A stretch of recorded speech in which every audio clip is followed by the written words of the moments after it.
হঠাৎ একটি বিকট শব্দ, স্তব্ধ পুরো মাইলস্টোন কলেজ। আকাশ থেকে পড়ল বিধ্বস্ত একটি বিমান। ছোট ছোট বাচ্চাদের ক্লাসরুম বনে গেল পুরোপুরি অগ্নিকাণ্ডে। ক্লাসরুম থেকে মাত্র 10 মিনিট পর যে বাচ্চাগুলোর বের হওয়ার কথা ছিল ছুটির আনন্দ নিয়ে, তারা এখন বেরোচ্ছিল অগ্নিকাণ্ডে দগ্ধ হয়ে।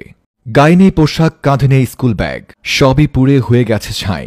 বাকি ছিল আর মাত্র গায়ের চামড়া। কারো কারো আবার আগুনে পুড়ে সেই চামড়াটাও নেই, যার ফলে ঘটনাস্থলে নিহত 50-এর অধিক আর আহত অগণিত। এই ছিল ঘটনার কাহিনী। এখন শুনবেন বাস্তবতা। মাইলস্টোন কলেজের উপর বিধ্বস্ত হয়ে পড়া বিমানটি ছিল 1974 সালের ভাঙাচুরা বিমান, যাকে আপনি চাইলে মুড়ির টিনও বলতে পারেন। এরকম একটা মুড়ির টিন দিয়ে চলছে ঢাকার মতো ঘনবসতি এলাকায় বিমান প্রশিক্ষণ।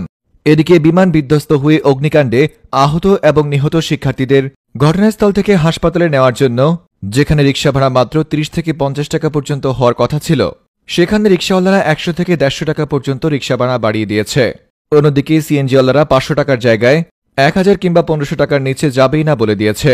ভিডিওতে একজনকে দেখলাম কাঁধের মধ্যে আহত শিক্ষার্থীকে নিয়ে সে রিকশা কিংবা সিএনজি খুঁজছে। তার পাশ দিয়ে যাচ্ছে প্রাইভেট কার।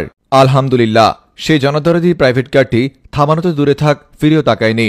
এছাড়াও ঘটনাস্থলে ভিউ কামানো চুলছিনা সাংবাদিকদের অবদান ছিল অনস্বীকার্য, যারা কিনা সামান্য ভিউর জন্য পুরো হুমড়ি খেয়ে পড়েছিল ঘটনাস্থলে।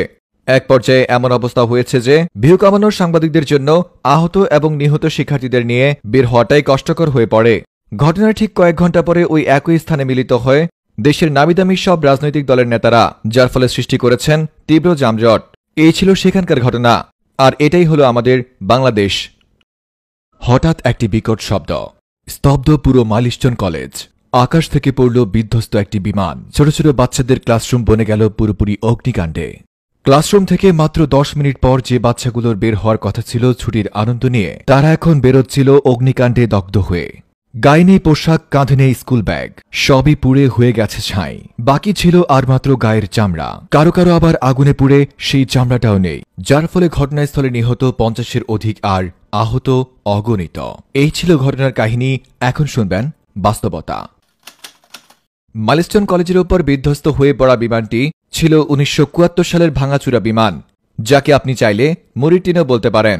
এরকম একটা মুড়ির টিন দিয়ে চলছে ঢাকার মতো ঘনবসতি এলাকায় বিমান প্রশিক্ষণ। এদিকে বিমান বিধ্বস্ত হয়ে অগ্নিকাণ্ডে আহত এবং নিহত শিক্ষার্থীদের ঘটনাস্থল থেকে হাসপাতালে নেওয়ার জন্য, যেখানে রিকশা ভাড়া মাত্র 30 থেকে 50 টাকা পর্যন্ত হওয়ার কথা ছিল, সেখানে রিকশাওয়ালারা 100 থেকে 150 টাকা পর্যন্ত রিকশা ভাড়া বাড়িয়ে দিয়েছে। অন্যদিকে সিএনজিওয়ালারা 500 টাকার জায়গায় 1000 কিংবা 1500 টাকার নিচে যাবেই না বলে দিয়েছে। ভিডিওতে একজনকে দেখলাম কাঁধের মধ্যে আহত শিক্ষার্থীকে নিয়ে সে রিকশা কিংবা সিএনজি খুঁজছে। তার পাশ দিয়ে যাচ্ছে প্রাইভেট কার। আলহামদুলিল্লাহ, সেই জনদরদি প্রাইভেট কারটি থামানো তো দূরে থাক, ফিরেও তাকায়নি।